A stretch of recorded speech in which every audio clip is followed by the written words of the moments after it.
curva del contagio in Veneto, 50 ricoveri in area non critica al giorno, le cifre illustrate stamane dal governatore Zaia. Entro pochi giorni si entrerà nella fase 3 del piano di sanità pubblica.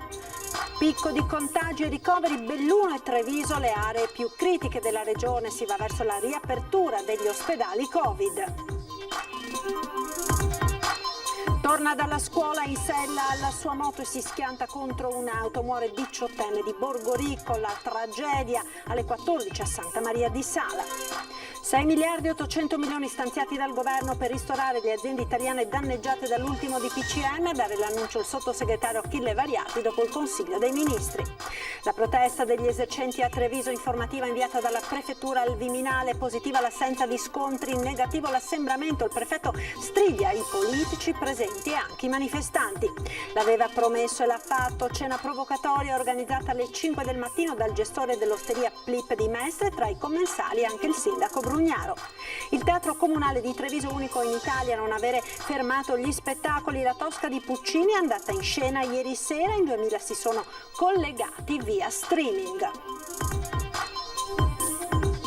Ben ritrovati con l'edizione del Veneto dei nostri telegiornali. L'avete sentito, sale dunque la curva dei contagi nella nostra regione. Vediamo insieme quelli che sono i dati resi noti poco fa dall'azienda Zero. 588 nuovi positivi in Veneto stasera, che sommati ai 1036 di questa mattina porta ad un nuovo record con 1626 nuovi contagiati dal Covid in 24 ore nella nostra regione.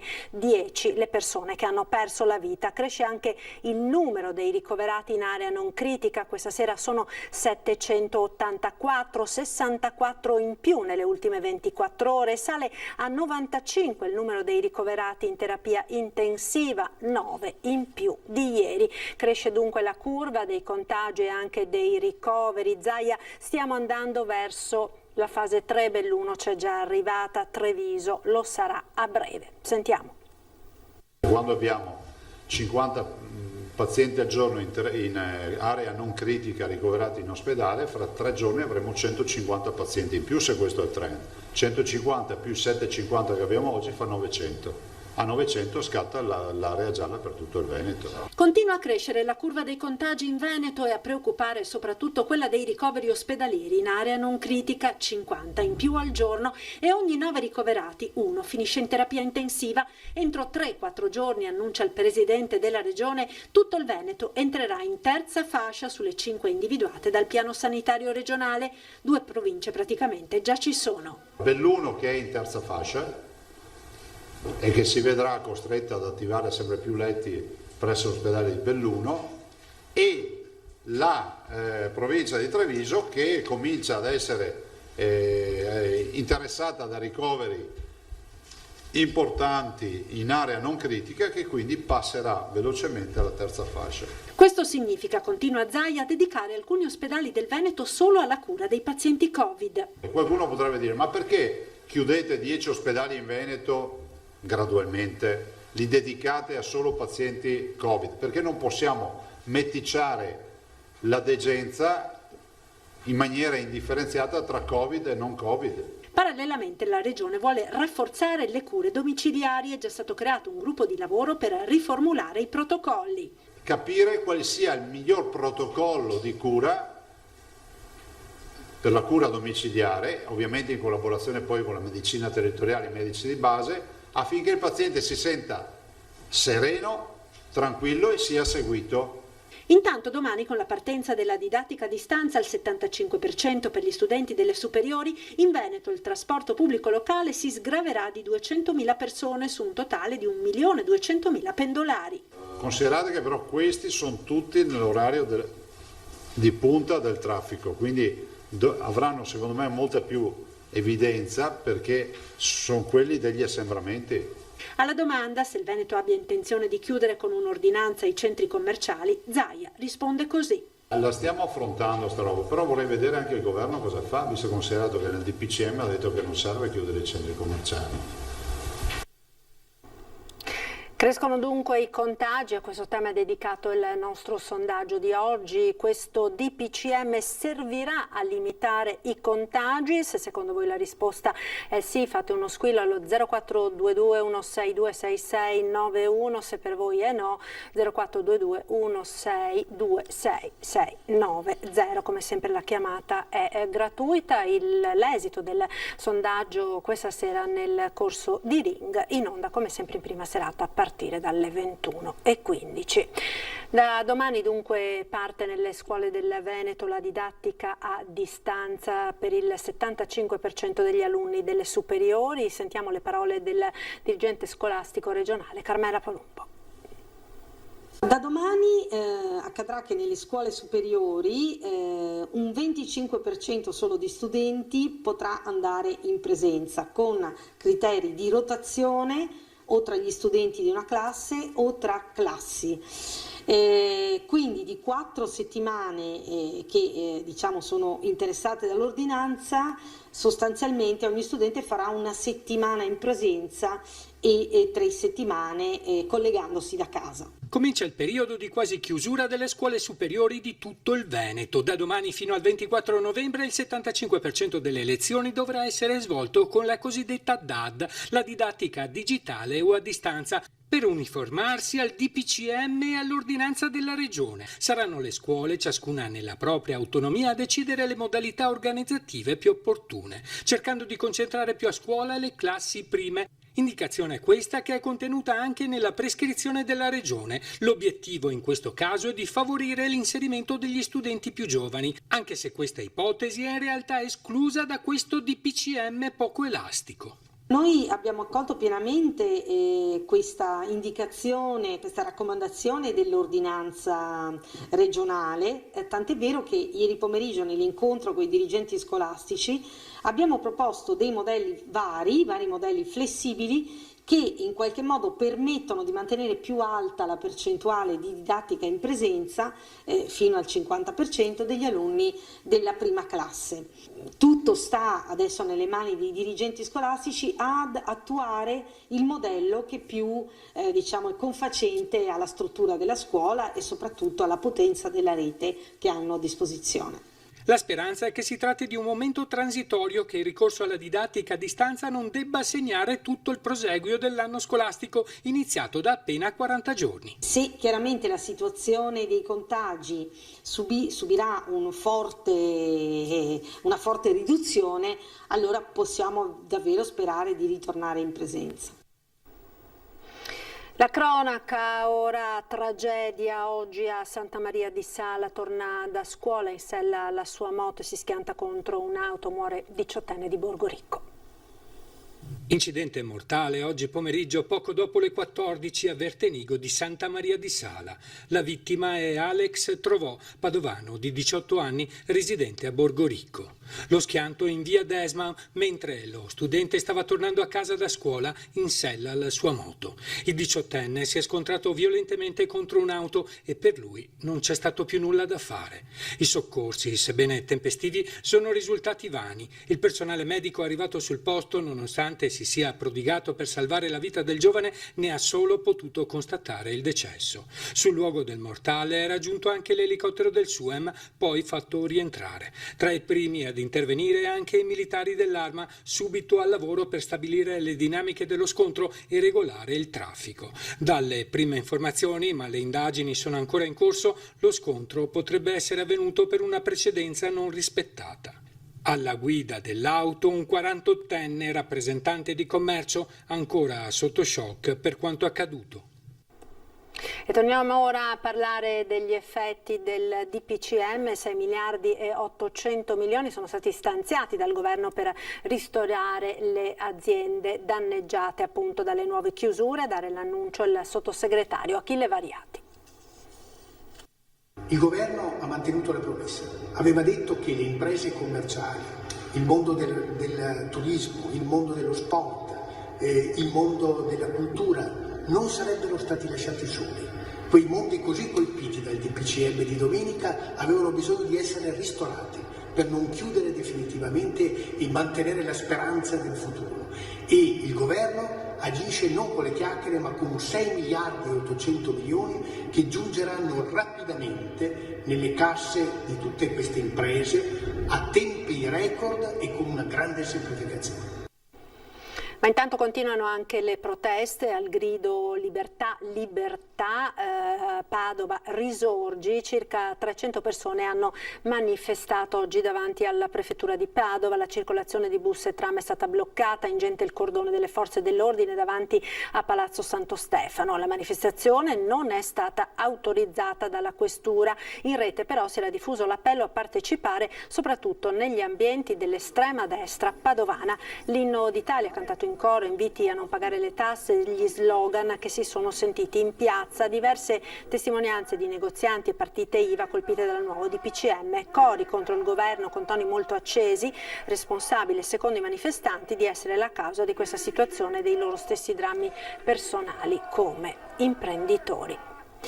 Ed è stata inviata un'informativa al Ministero dell'Interno relativamente alla manifestazione di ieri sera in Piazza dei Signori a Treviso dalla Prefettura, il rapporto che ha sottolineato come non ci siano stati episodi di violenza come a Milano o Napoli, ma che purtroppo assembramento e distanziamento non rispettati, che avverte il prefetto Lagana, non saranno più tollerati. Ieri in piazza c'erano più gente che non la sera di Natale e assolutamente tutti, la maggior parte con le mascherine, ma sicuramente senza il distanziamento. È uno dei risvolti negativi di una manifestazione che si è svolta nel segno di civiltà e democrazia. E quanto ha sottolineato la Prefettura nel rapporto inviato questa mattina al Ministero dell'Interno. Ben diverso di quanto è accaduto a Milano e a Napoli, dove certamente ai manifestanti si sono mescolate frange estremiste, qui tenute a debita distanza. L'assenza di bandiere, il partito però non ha impedito, secondo il prefetto, ai politici di prendere parola con toni un po' sopra le righe. Non ho apprezzato tutto quello che è stato detto, soprattutto alcuni toni, perché comunque occorre avere rispetto nei confronti di chi ci amministra, di chi ci governa, perché si assumono comunque delle responsabilità, e soprattutto i toni di alcuni politici, perché proprio loro dovrebbero sapere che è difficile fare scelte che accontentano tutti quando gli interessi in gioco sono contrapposti ma tutti da tutelare. Di certo è che Treviso ha inviato a Roma un forte segnale di scontento, ma sempre tutto sommato nei binari della legalità. Un fatto importante per il prefetto che però indica le restrettezze di questo periodo come pegno da pagare per poter poi vivere più liberamente l'ultimo periodo dell'anno. La speranza è proprio questa, che si debba chiudere ora e magari non completamente, per avere magari fra un mese già una prospettiva di ripresa che poi io mi auguro sia piena, così come abbiamo visto d'altro canto subito dopo la fine del primo lockdown. Per questo è chiara l'indicazione verso chi organizzerà le prossime manifestazioni. Dovessero esserci altre richieste di manifestare per questi o per altri motivi, si sarà molto severi proprio nel concedere eventualmente la piazza se non ci sono garanzie che non si ripetano questi assembramenti. Ed è andata in scena al Plip di Mestre una provocazione per dire no al DPCM di Conte, una cena di gala ma alle 5 del mattino, una sessantina i commensali, tra i quali anche il sindaco Brugnaro. Il DPCM impone orari stringenti ai ristoratori e loro si ribellano, chi manifestando in piazza, chi mettendo in scena provocazioni pacifiche ma cariche di significato, come David Marchiori dell'osteria Plip di Mestre che ha organizzato la cena di gala alle 5 del mattino, orario in cui secondo il DPCM tutti possono aprire. Con questa iniziativa abbiamo voluto evidenziare il grande paradosso di questo DPCM.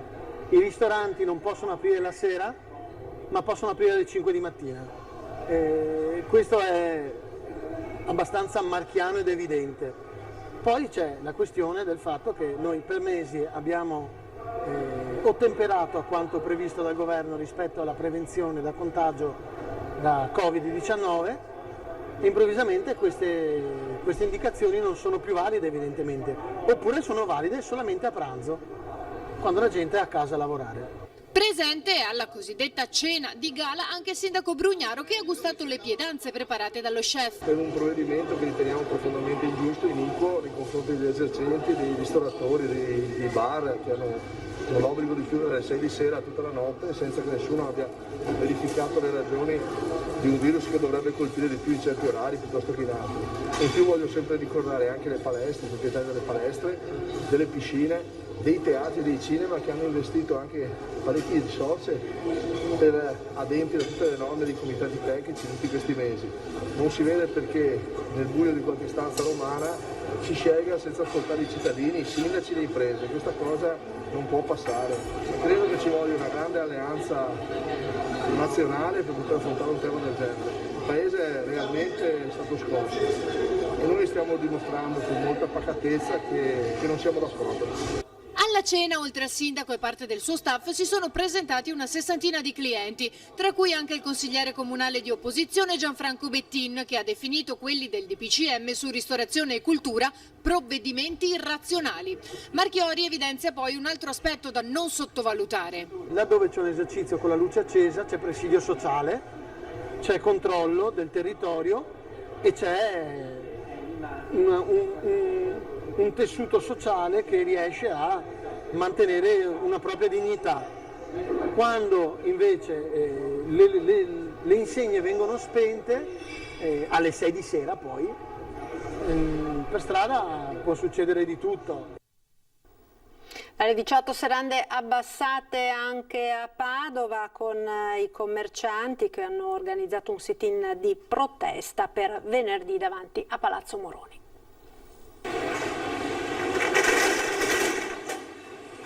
Niente chiacchiericcio, solo il rumore delle serrande che si abbassano. Ore 18, Piazza delle Erbe, centro storico di Padova. Il vociare tipico del momento dell'aperitivo si ferma e i pochi che sono ancora seduti ai tavolini finiscono il bicchiere e se ne vanno. Le immagini di lunedì sera, la prima serata con le nuove regole previste dall'ultimo DPCM del governo. Bar e locali chiudono alle 18, molti però a Padova scelgono di farlo addirittura prima. Hanno già accatastato seggiole e tavolini.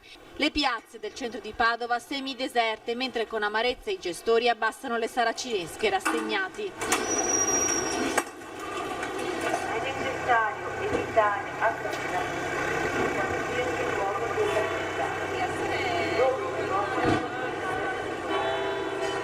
In Piazza dei Signori il rintocco delle campane accompagna l'auto della protezione civile che diffonde i messaggi invitando i padovani ad evitare assembramenti.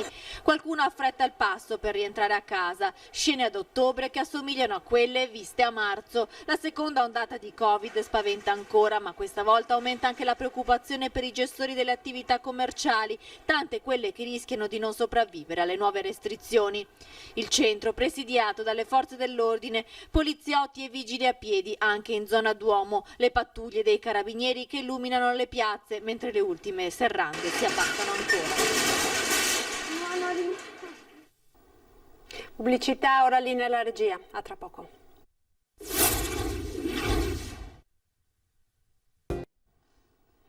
Rieccoci in studio con l'edizione del Veneto dei nostri TG. Sull'ultimo DPCM interviene anche l'artista veneta Katia Ricciarelli che oggi abbiamo incontrato a Vicenza. Le ricadute sullo spettacolo di questo DPCM?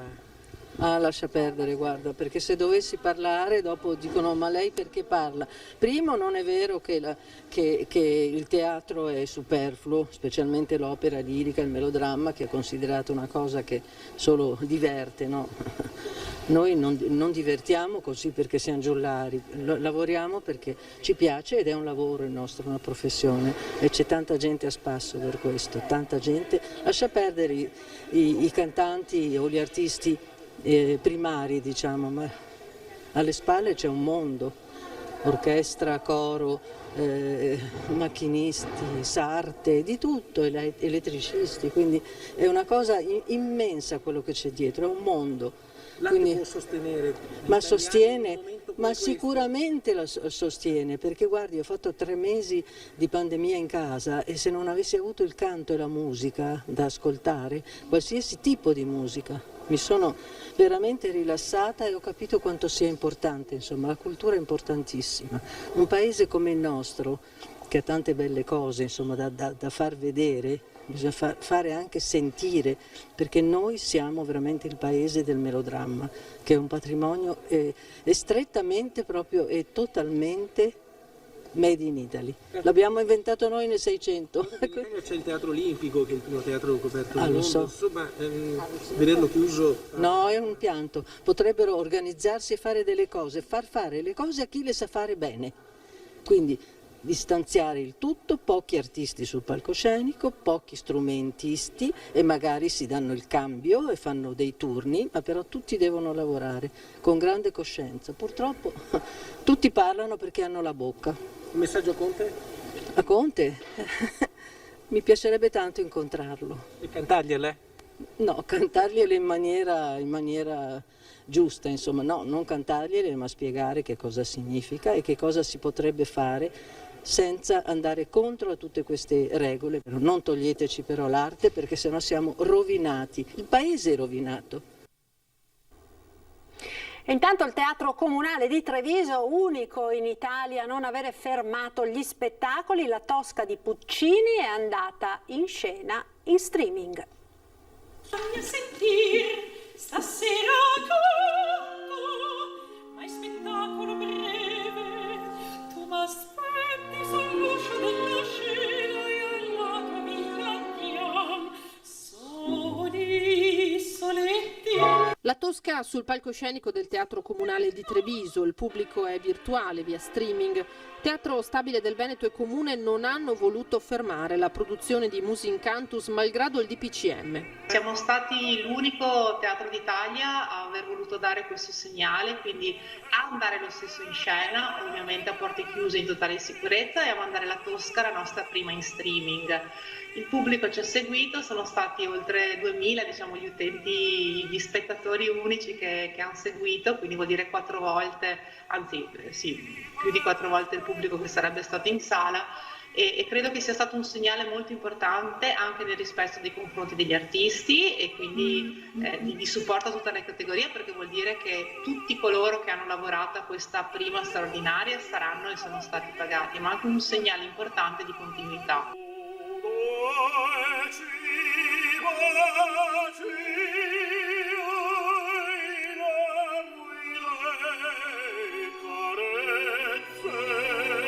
Questa penalizzazione rischia di creare dei danni strutturali anche importanti a questa industria di questa forma di intrattenimento dal vivo, quindi da parte della nostra amministrazione tutto il supporto e faremo qualsiasi cosa anche per dare un segnale proprio che la cultura non si ferma. Le arti aiutano le arti, perché grazie alle arti visive, e non svelo di più, i nostri teatri rimarranno aperti. La cultura non si può fermare.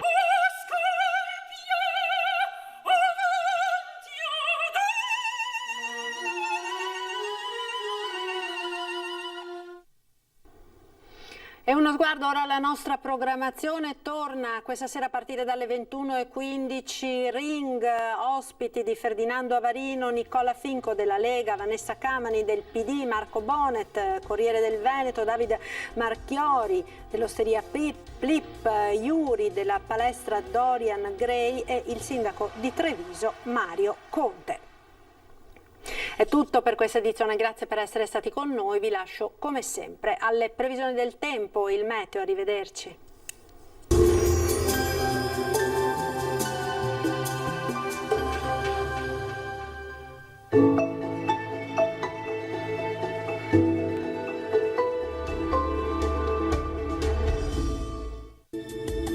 Bentrovati al meteo. Pressione in deciso aumento sull'Italia, ecco che anche al nord-est avremo un tempo più stabile. Il dettaglio di mercoledì 28 ottobre.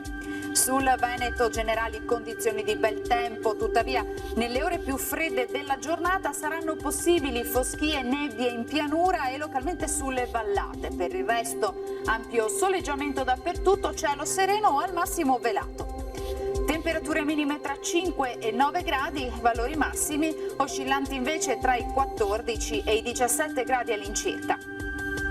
Ci spostiamo ora sul Friuli Venezia Giulia, anche qui avremo al mattino cielo localmente nuvoloso, dal pomeriggio invece tanto sole un po' su tutti i settori della regione. Temperature minime fino a 11 gradi, massime sui 17-18 gradi. Infine diamo uno sguardo alla situazione del Trentino Alto Adige, bel tempo soleggiato ovunque, anche qui non sono previste precipitazioni particolarmente degne di nota. temperature minime sui 6 gradi, massime fino ai 16 gradi all'incirca. Dal meteo di Antenna 3 per ora è tutto, arrivederci al prossimo aggiornamento.